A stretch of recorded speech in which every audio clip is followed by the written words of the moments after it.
All right, welcome to MX Messiah podcast by Coach Sam Tamayo. So far, after 3 months, dalawa pa lang yung episode. Yun yung Bornok, number 1 ng Pilipinas. Pangalawa, number 2. Pero ito, number 1 matini idol ng sa lahat na naturuan ko. I've met him 2017. Yeah. For some reason, he wanted to learn how to ride a motorcycle. Tapos, nag-pandemic, parang nag-everyday tayo nag-ride. Every other day, if not every day. So, I get to know him personally.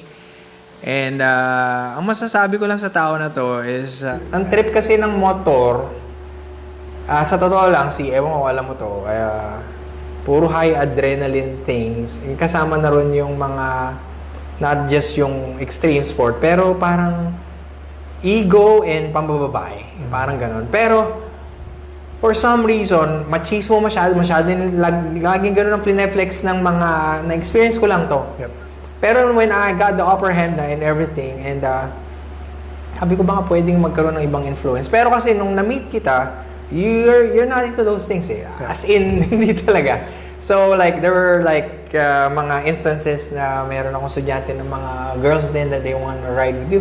Kulang na lang sabihin ni si coach, hindi ako talaga parang alam na niya kung anong mangyayari. Pero ako naman being very as a coach, parang nagmamaganda loob din sa lahat ng so may mga nagka-crush and everything, but you just want to go with where we're gonna go, ride dun sa pupuntahan natin.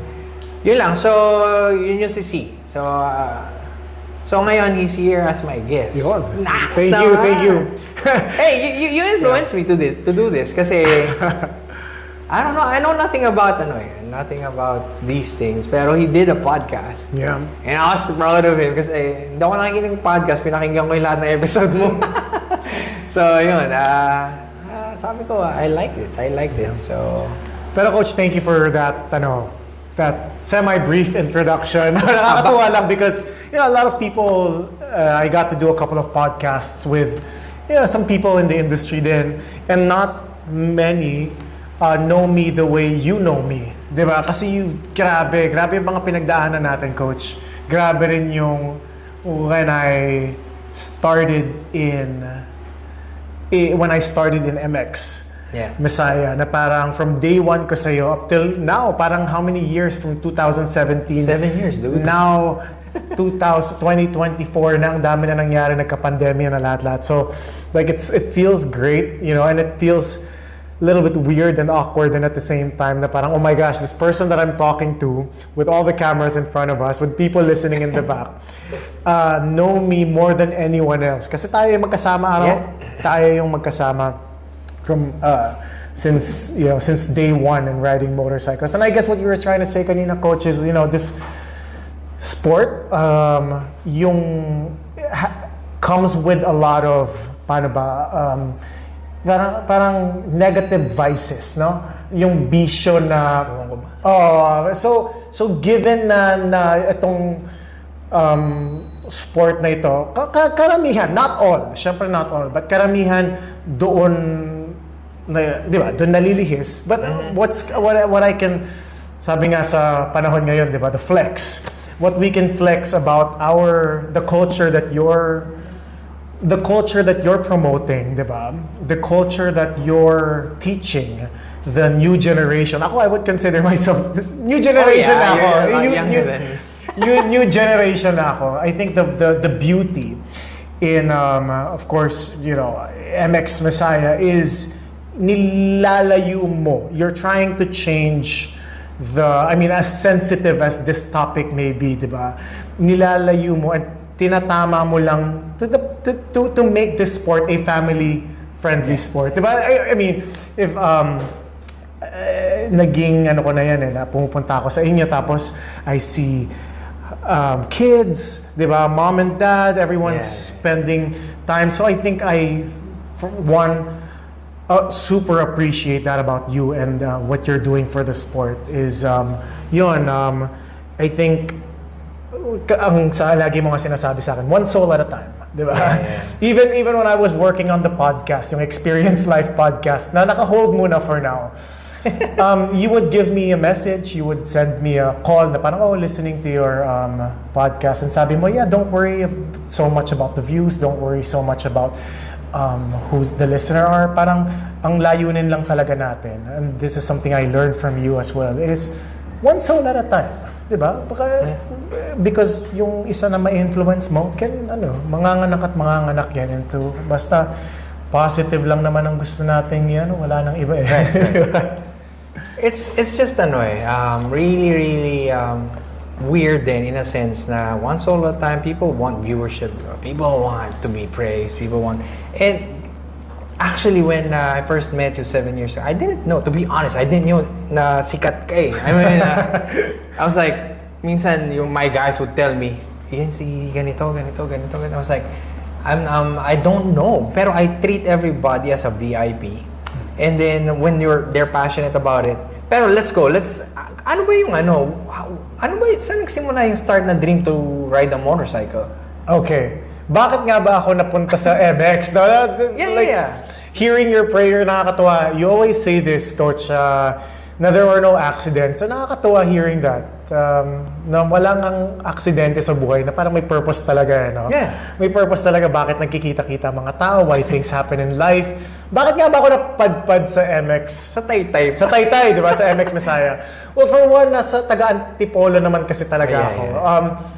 But I remember, first exposure ko sa motorcycle was, I remember college days, which is not that far. Hindi naman ganun ka ano. But I used to study in the States, elementary, middle school, college, and merong parking slots ng motorcycles in the college campus. Okay.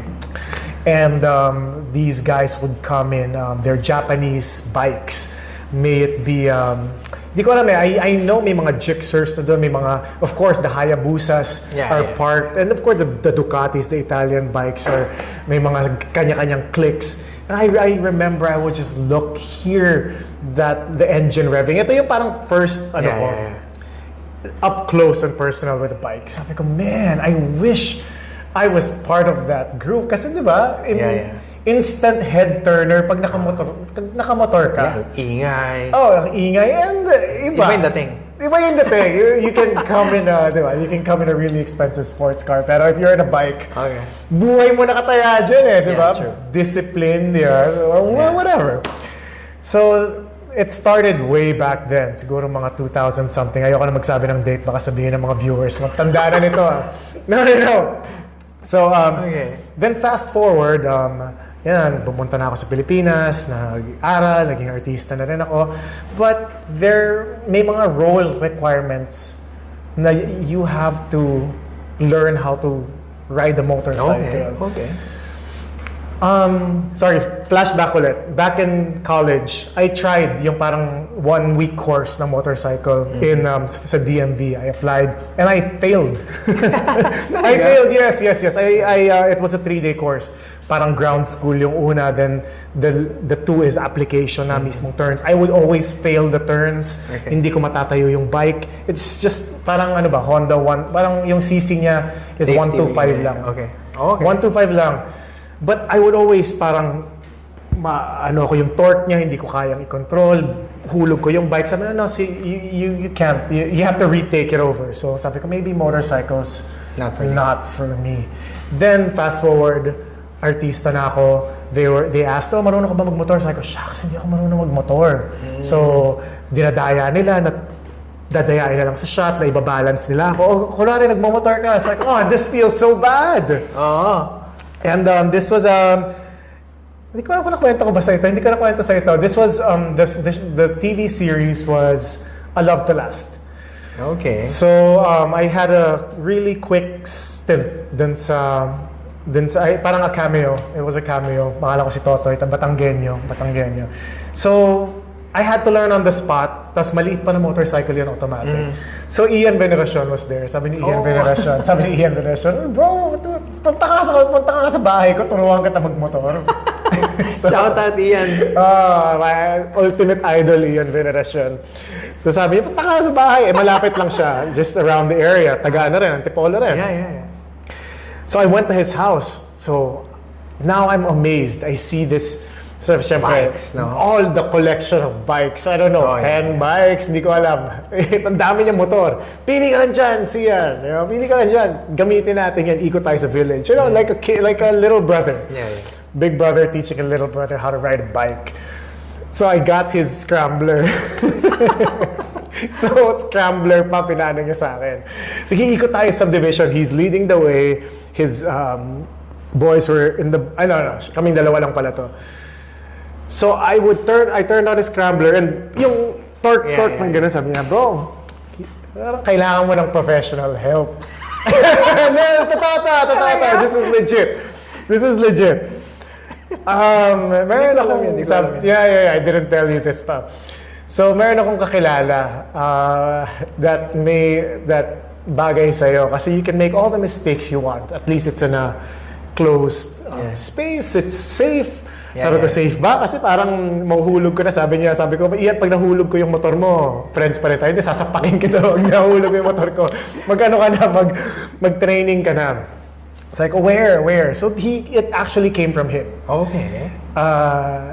Your school. Yeah. So pumunta ako doon. I didn't see you the first time. Nag-inquire lang ako. So that's how it started. Then 2017 finally after all the delays, syempre, busy. Not only the busyness, for you to actually ride a motorcycle, ang dami mong kailangang pagpaalamanan. Of course. Right? Hindi ka you can't Di mo itago yung motor. Pwedeng basta-basta sumakay. And I have my mom to think about and I have... Was she okay at first? No, she wasn't. Oh, for sure. Hindi talaga. For sure. I was hiding, bro. Tinatago ko. Nako, tita, sorry. No, but she... di ba sinakay ko na nga sa motor. I saw that vlog. So that's pretty much how it started na doon napunta na ako sa school mo, but hindi tayo una nagkita. I was assigned to one of your coaches, but that's pretty much the background of my motorcycle journey. Okay. Ngayon, buhay na natin. Right. Kasama na siya sa buhay kong motorcycle. And then, what's funny is you're gonna look back. It's not that complicated. It's not that difficult naman pala. Right? Mahirap, coach eh. During that time. Pero ngayon kasi, I see you, you're just gonna use that heavy 500-pound bike kahit putik tayo, naka-road tires ka pa. Hindi, kwento ko. Way. Okay, kwento ko lang din. I think this is a nice kwento na, Coach Sam is saying na it's not that hard, blah, blah, blah. Pero, as someone coming from zero, na papasok ako dito sa mundo ng motorcycles, which is really scary kasi yun nga, usapan dito buhay na eh. Yeah. It's how much you're alert, how much you're vigilant, how much you're responsible enough to protect your life and others, diba? So parang I think ang lesson doon, ang good takeaway ko doon is at first, something can feel so overwhelming, something can feel very hard and impossible to do. But if you're motivated enough, if you're around great company,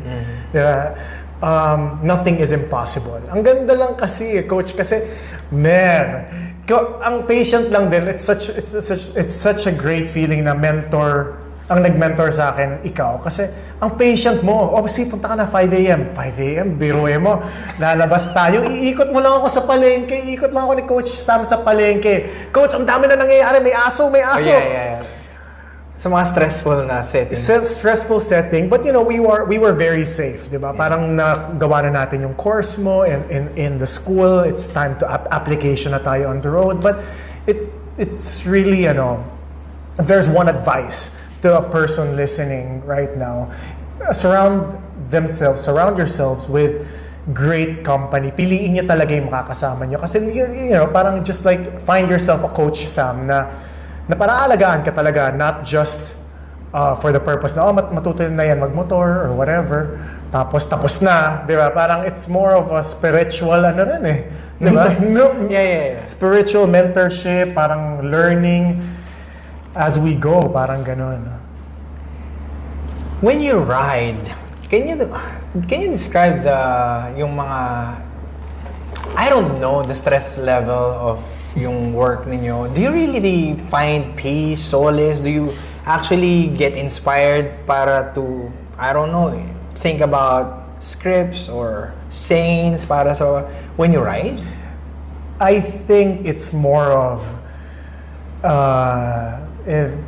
kung napanood niyo yung interview ni Michael Jordan and ni Charles Barkley in this one show. Sabi nila kay Michael Jordan, parang sabi ni Michael Jordan, being in a motorcycle teaches you so much focus. Kasi ikaw lang yan eh. It's only you and the motorcycle. No phone distractions, nothing. Parang time really stops.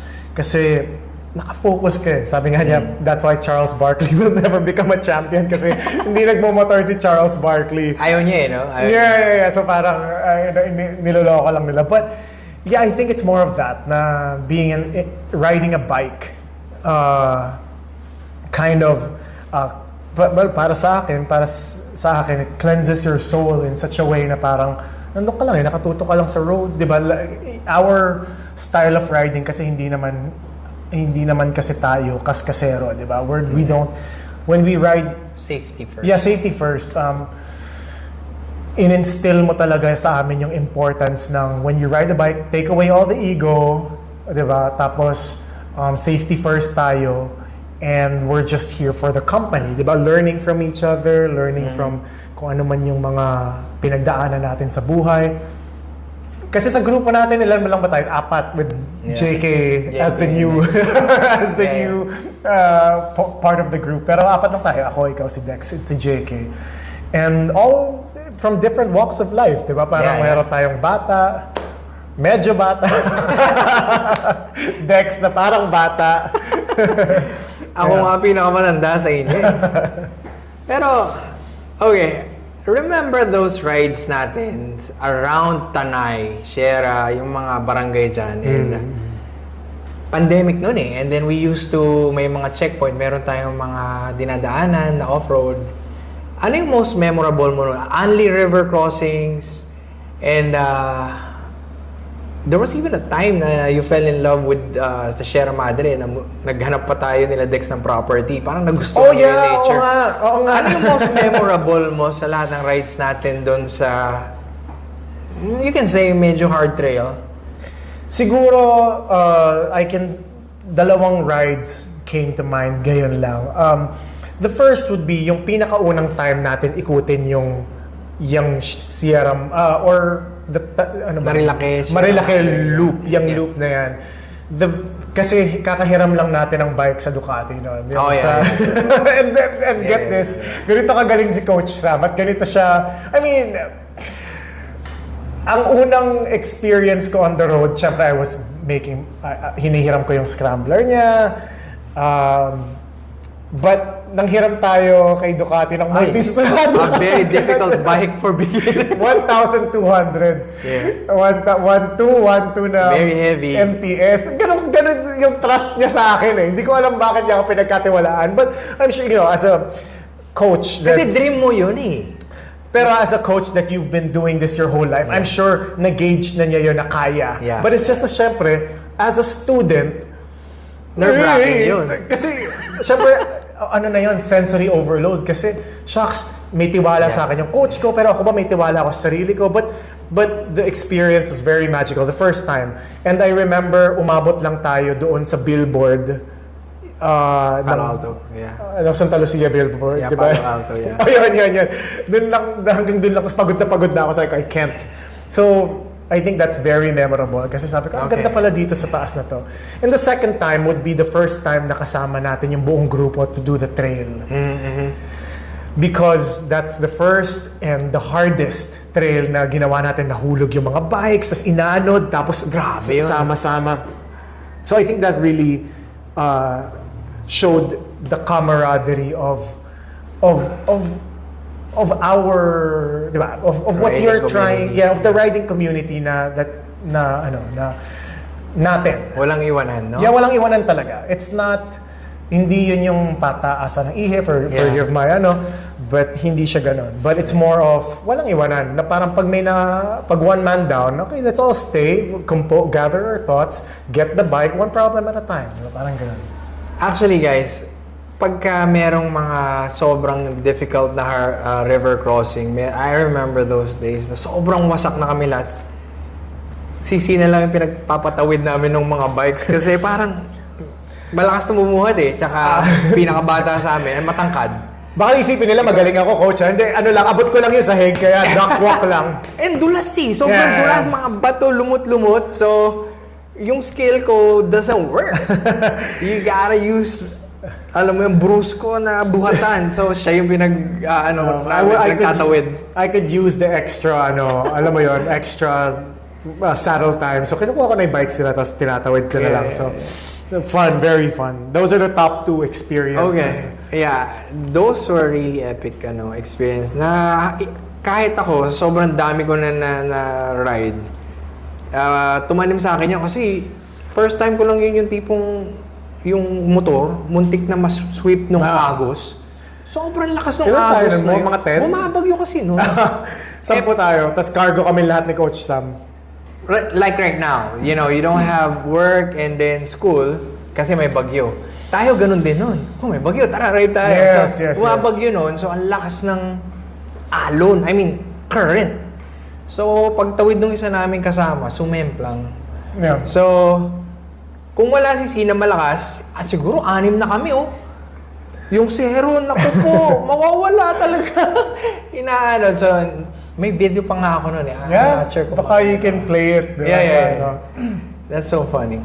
Okay, those were rides natin during the pandemic and medyo puro hard trail.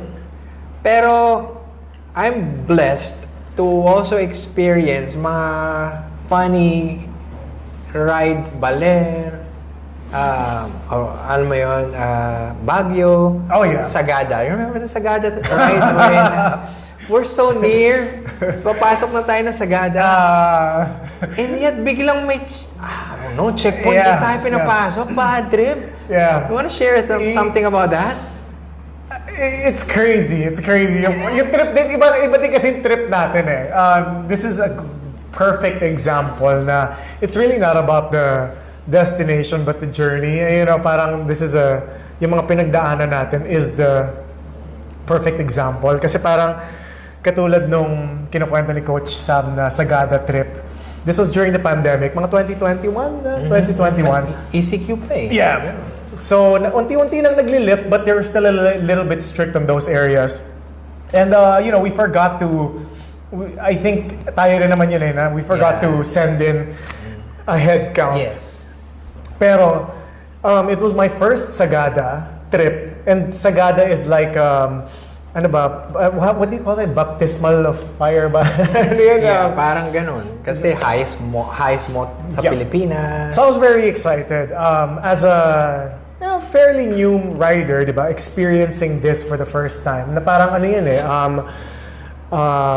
coming of age ng isang rider na parang okay, pag na-conquer mo yung Sagada, then you've conquered Sagada. Yeah. Parang gano'n. Parang ka na. Yeah, rider. You're right. Yeah, rites of passage. Yeah, that's what I was looking for. So, alis tayo. We woke up really early, 5 a.m. Excited. 5 a.m. Gumising tayo 5 a.m. Did our prayer. Tapos, na tayo. Then I remember, syempre excited. Bawat, view picture tayo, di ba? Bawat view picture. So, it took us really long. Kasi kung isang beses natin yun, it's gonna be fast. Pero, miss natin yung view. From 5 a.m., dumating kami doon sa Sagada ng 1. Mm-hmm. 1 yun, Coach. Yeah, 1. Ng 1 o'clock. We enjoyed the scene. Oh yeah, tawanan pa tayo. Di ba? It was hard, pero tawanan. Medyo hindi only bundok, pero tawanan tayo. Then finally, nung nandun na tayo sa Sagada mismo, dun sa phone app mo, hindi tayo pinapapasok. Yeah. Di ba? Si Coach Sam, sobrang kalmado niyan. Kalmado. Yeah, he's really... Nakikiusap. He's really chill. Pag merong aberya or whatever, it's okay, guys. Maybe it's not meant to be. Maybe it's okay, guys. Lord, God didn't want this to happen. Mga ganun si Coach Sam. Pero yung time kasi pagod na tayo, umalis na si Coach Sam sa bike. Guys, papasukin niyo kami, please. Di ba? Parang malapit na magkakape lang kami. Di ba? 5 minutes inside. Picture lang inside. Then alis na kami. Sabi ng guard, no. Di ba? tapos Oh my goodness. ako naman, I tried to pull the CN Lim card. Yeah. Sir, Celebrity.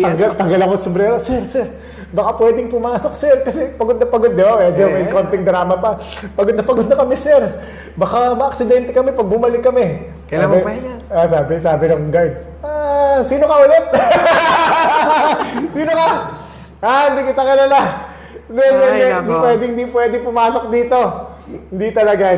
But, it's still our fault. But, so, we decided to go back and, but, tawa tayo ng tawa. Yeah, It's still, even pabalik, tawa pa rin tayo ng tawa na it was like a game. It's still full of blessings, di ba? So, pero yung ano na yon, for perspective, ang nangyari was parang not timing na parang parang meron silang supervisor siguro who were there, and then may mga other groups na so na-tsempo talaga. Kaya they did their job. Oh yeah. Kaya kudos to them. No, we had, actually, sorry, baka lang ma-misinterpret ng mga nanonood. We had a permit kasi hindi tayo makapasok ng Baguio kung hindi. So meron tayong, pero syempre, I think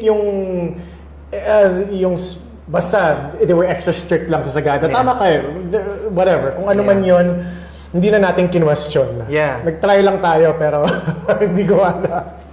So, ang nangyari sa atin, biyahe tayo pa ulo. Di ba? From 1 o'clock, pagod tayo. Kasi parang meron pa tayong pwede tayo matulog sa Sagada, enjoy the place. Wala. No, we just... Patayan, Uber.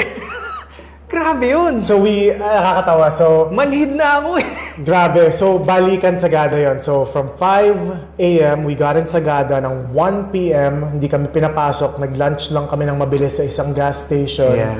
Loaded up. Tapos, we didn't want to stay na. We wanted to be chill na lang sa Baguio. Yeah. Tapos guys, si Coach Sam is a really, alam mo yan, yung resistensya ni Coach when it comes to riding. Halimaw yung si Coach Sam. Pero kung makita niyo, kumakain kami, dinner. So dumating kami mga 6 o'clock, 6:30 sa accommodation namin in Baguio. Ganito si Coach Sam, nasa buffet kami. Ganyan. What's up? Sabi ko, Coach, nandiyan na yung pagkain mo, Coach. Sabi niya, oo, okay. Sige lang. Sigurado may picture ako nito mga to. Ginagano lang ako ng mga to Apat tayo nun. Ako, Yeah. si Dex, ikaw and your brother, Kuya Kel. Kuya Kel. Meron pa siyang bike noon. Yeah, Sagada. Babalikan ka namin. Yeah, hindi pa tayo, so, Yeah. ever since then, hindi pa tayo nakakapunta, Hindi pa. hindi pa natin na-experience ang Sagada. Yeah. Okay, and then one of the most epic experience was I was in the States and racing ng mga bata. Ang kulit mo. Coach, okay na tayo sa India. I was like, takot ako sa India kasi si yung nagre-research. Hindi natin territory kasi. Exactly. Hindi natin ito alam. Tsaka altitude. Yes. So, alam mo yung nasa isip ko, yung tipong sobrang lamig, altitude sickness. So, pero I am really blessed na pumayag si Dex. Kasi nakaka-challenge. Si Dex nga, sasama Yes. di ba? And then, so we went. Ano yung most memorable mo na experience? It was fun. We went to Delhi. Yeah. Yun pa lang, kumain tayo doon ng Indian food. Masarap pala. What happened with that India trip, Coach, is actually nung 2000, the first ever time I stepped in MX Messiah, I came across that Tour. That tour. Okay. Because I was seeing sina Mark Nelson posting about yung Highest motorable pass in the Himalayan, world. Himalayan adventure nila. So, even they were saying na parang they knew about your school. So sabi nila maybe Kami lang naman kasi, konti lang kasi kami noon Yeah, and I remember si Rob Wilson, I think he went to you guys. I think so. Yeah, he did a crash Yeah, course sa crash inyo. course, yeah. So kaya rin naisip ko na baka naman So this was from 2017 till last year lang. I mean till the time we went to India. Yeah. I've been in talks with si Jazz from Caloocan. So ang nangyari na nga is, so hindi pa alam ni Coach, nasa Amerika siya. with the kids, training. Even our friend, si Dex, hindi rin niya alam. Parang he was minding his own business. So ako, kausap ko na itong mga taong to. Sabi ko, okay, we're doing it. Kasi ang tagal na nito. So kating-katin na ako. Okay. Kating-katin na ako. So pero syempre, I'm not, siguro doon ko rin na-realize na hindi pala ako, my brain can only take so much. Because ako yung nag-attend ng briefing, kayong lahat wala. Yeah. So, doon pala sa briefing ng India trip, which is Ladakh, sinabi, nandun na pala yung, okay, altitude sickness, bring a jacket because we'll experience snow, make sure we have rest. Hindi kasi pumapasok sa isip ko yun. I was so excited. Nandun lang ako na parang, we're gonna do this Himalayan trip. So, hindi ko nasabi sa inyo lahat yun di ba na may snow? Akala ko lang India, hindi mo naman maisip na snow sa India eh. Pero, of course, parang Pilipinas. Di ba? Nakipapanood natin India. So, tapos ang totoo talagang duration ng trip is 14 days. 12 to 14 days. So dahil may trabaho ako, so medyo naging selfish ako, hindi ko muna kayo tinanong. Sabi ko, no, let's jam pack it. We're professional riders from the Philippines. No need to acclimate. Meron pa kasing acclimate. Meron pang, pagdating niyo doon, bawal kumilos, stay sa hotel. Yeah, grabe. Sabi ko, no, we're strong. What do you think of us? We're strong. We have a champion with us. And we are trained by champions. Di ba? Number 1 school, gano'n. So, kaya sabi ni Jess, no, I don't know. 5 days cannot. Sabi ko, yes, we can. Kaya naging 5 days. Okay. Kaya naging 5. So, no time to acclimate. So, nakakatawa nung umakyat tayo. Sana you can show them the video. I'll look for it. Yeah. So, yon pagkadating pa lang namin doon, 10,000 feet na kaagad yung sumalubong sa atin. Dahil pataas tayo ng pataas. 12,000 plus. Pataas na ng pataas to 17,000 feet. Na doon pa lang namin naririnig yung briefing na, okay, only 5 minutes because no oxygen in your brain. Di ba tapos yung ultimate? 3 steps ng hagdan. Our oximeter says 70. 70 or 65. Yeah. So, dahil baliw tayo, sige, ikot lang. So, that was a crazy but worthwhile trip. Yeah. Hindi ko na post yung mga videos that I took from there. But We had a lot, no? yeah, it was a Life-changing and something na one for the books talaga. It's a highlight talaga ng buhay ko. True. Munti ka nang mamatay, coach. Yeah. In particular, I always share this dun sa Panggong Lake where parang yung sobrang climax, ang ganda nito. And then when we arrived at Panggong Lake, sobrang saya natin. Taas pa ng adrenaline eh. Taas pa ng adrenaline. Saan kayo nakakita saltwater yun? Nasa taas ng bundok, tapos snow, tapos sobrang ganda talaga. Just perspective, I've seen the Grand Canyon. I've been to nice places, pero so yun yung standard ko na maganda. So when I say maganda, ganda talaga. Yep. So anyway, pagdating natin sa tutulugan natin, ganda din. Kasi hindi siya yung hotel na, traditional. Ganda, feel mo yung area. Tapos, I was hungry. Yung dinners, Yes. buffet, 7. And then sige, ligo muna. Mag-nap. Nung nag-nap ako, shocks. Paggising ko, nag-drop na yung oxygen ko. Nawala na yung balance ko.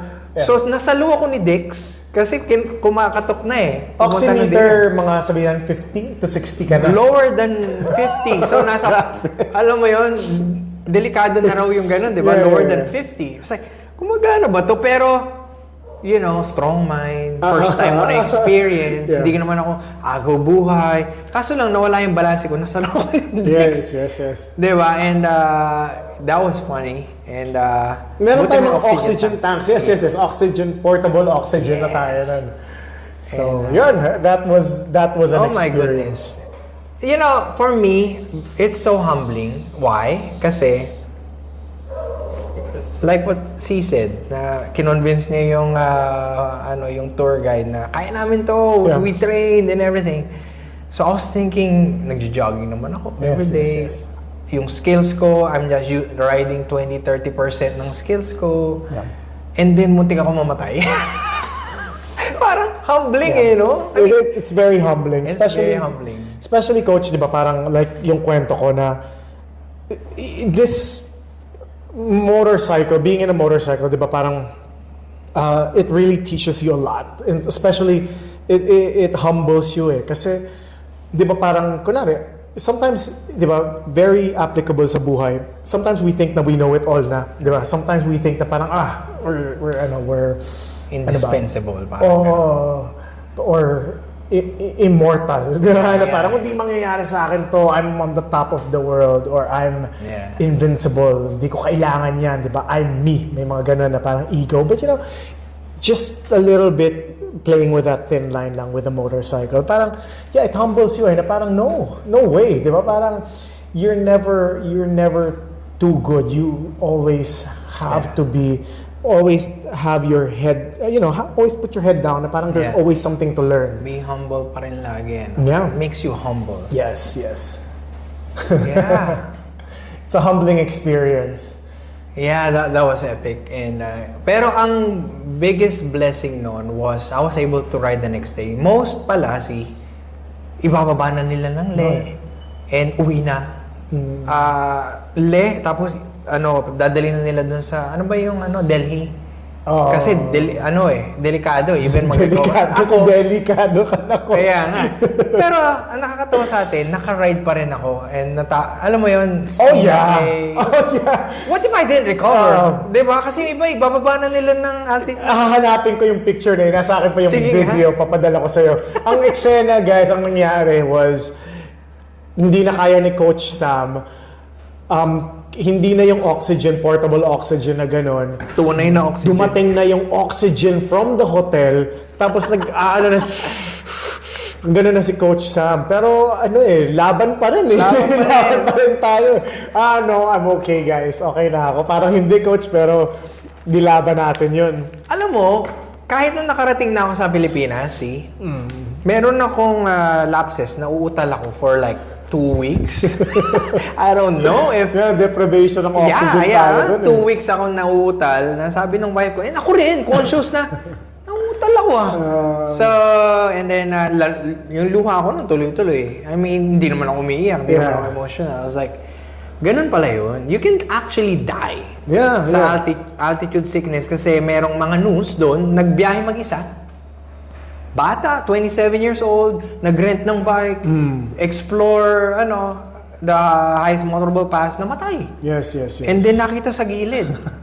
Kaya, delikado, Coach. Dapat anong advice natin? Ako siguro, wag ka alone. Yes. Find a local guide there siguro or a group kayo man lang. Lalo kung unang beses, di ba? Kasi people think altitude sickness is a myth. Ganun ako noon. No. Yung pala, totoo siya. Yes. And pwede kang mamatay. I think yung parang advice lang na mabibigay ko is really just talaga parang when riding the bike, I think in general talaga hindi pwedeng, kasi may mga times talaga na you think you're galing na galing ka sa sarili mo just like me. Just like me. Hindi talaga may ego Di ba kasi na-conquer na natin yung malalaki, di ba? Na nag-river crossing na tayo ng more than 8 hours yata yun. Di ba? Kasi may mga ganun Sagada, balikan, kinonquer natin. So parang, I'm untouchable. Pero di ba, parang, I think this is a wake-up call lang na, being in a motorcycle, it's a dangerous sport. So dapat responsible ka. Like what you always say when we ride. Di ba? Ito yung lagi mong pinapaalala sa amin na, alalahanin nyo na, pag uwi nyo, may pamilya kayong uuwian. You have your people who love you that will suffer if may mangyari sa'yo. So ride responsibly na wag naman, di ba? Wag naman kamote. Wag reckless, di ba? Kasi you have to worry about other people on the road and it's a great, sabi ni Spider-Man, great power comes great responsibility. So dapat pangalagaan nyo yung responsibility na yon of being in that powerful machine. Siguro aside from the skills in schools, yung iba walang disiplina mag-helmet ang dami ko nakikita sa kalye, so sana baguhin din yung culture na yon. Exactly. Yes. Tsaka sana yung pag in-overtaken, huwag karirahin. Yes. Ang dami kong friends na kakilala na namatay because of that. Sa Marilaki, in-overtaken, pinatulan. Come on, race in the racetrack, di ba? Or sa controlled, sa bundok, sa MMF, or other places, wag lang sa road. Kasi may speed limit yan eh. Makadamay tayo. Yeah, tama, coach. I agree. So see, is there anything more na bucket list mo na mag-ride? Kasi parang sobrang epic nung Yes. nung Himalaya na ride eh. Pero meron ka pa ba na parang alam ko yung sasabihin mo. Pero nakasign up na tayo, coach. Hindi mo ba alam? Tayo naman tayo. Nakasign up na as we Share mo speak. nga. Oh my goodness. May ticket na tayo. Hindi mo ba alam, coach? Hindi ko alam yan. Hindi. Siyempre, budol to eh. Ito budol sa grupo eh. we are just fixing everything. But syempre, yung next challenge is there is an Africa trip coming. Africa trip. So, hindi altitude yung... Hindi. Layo. Mga layo. Kung hahabulin tayo, di ba? Dapat ready tayo kung... Or pana. Kung hahabulin tayo ng mga lions and stuff. But, I mean, that's also a bucket list. Ang dami naman pwede puntahan eh. Ang daming pwedeng puntahan sa mundo. Yeah. So, that's one of the bucket lists. Ano pa ba? Conquer Sagada again kasi hindi pa natin locally. Locally. Ikutin yung Philippine Loop kasi hindi pa natin nagagawa yun. Sobrang busy pa natin. Siguro in time, as eto, not motorcycle related. You're into flying airplanes. Grabe, no? Oh my goodness. Yan, di kita masasamahan dyan. Talagang medyo, I'm not yet on that parang signal na parang, how is it? I mean, parang pagmumotor din siguro yan. Sobrang nakakatakot. Pero, yeah. It's crazy kasi kasama rin kita when I know, nabudol mo ulit. Yeah, when we first tried it all, this started because we rode, saan ba yun, coach? Sa Plaridel? Yun ba yun? Yeah, parang may Tagaytay. Parang we were invited by this German pilot for his glider. Yeah, glider. No engine na airplane. So it's just pulled by a winch. Tapos yung speed niya will cause lift. Tapos iikot na tayo around. Yeah. So, hot air and cold air lang ata nagpapalipad. Yeah. Parang ikot-ikot lang sa for hours. So sabi niya, maybe you guys want to try. So tayo, try natin, di ba? So that's when the idea of how amazing can it be to learn how to fly, parang ganon. Okay. So yun lang, that's parang yun yung parang pinaka, then I seeked a school for it, tapos I found Top Flight na school, which is an amazing journey so far. Grabe, paano siya eh, parang 20 hours now, right? You shared earlier. So right now, as we speak ngayon, pilot, 20 hours. Kapitan. So, as we ngayon, will be released for my solo. Oh my goodness. Ingat siya, pray ka muna bago. Yes. So sa syllabus yata, parang after 20 hours, you'll be released for solo just to see if kung tumatak yung tinuro sa'yo. But yeah. Pag hindi, crash landing. Mayday na lang. Mayday. No. But yeah, it's rin eh. Parang just like I'm applying what you've taught me in riding motorcycle. Di ba? Repetition. Di ba? Parang drills and just making sure na parang you're very, parang vigilant and just very aware with what's going on. Di ba? Kasi yun, your life is on the line, di ba? Parang ikaw lang, you're responsible for your safety and the safety of others. So riding bikes, riding airplanes is a huge responsibility. Okay. So, thank you so much for I know you're busy. Nag-aaral ka pa. Actually, hinila ko lang guys, may mga meetings pa siya eh. No. Pero always have time for you, coach. Yeah, thank you so much. And I hope na we get to influence others to ride safe. Magmotor, pero hindi naman ganun siya ka-dangerous. Basta you do the right thing and you're responsible. And we can help out in that matter. So, any last words or Yeah, thank you so much. Thank you, Coach. Thank you. Maybe the last words for me is siguro yung ano lang natin, yung lagi lang natin dinidiscuss when we are all together na we don't wanna be preachy, di ba? Hindi naman natin din ugali mag-preach. But we want to spread like what we're doing now, di ba? Through kwento,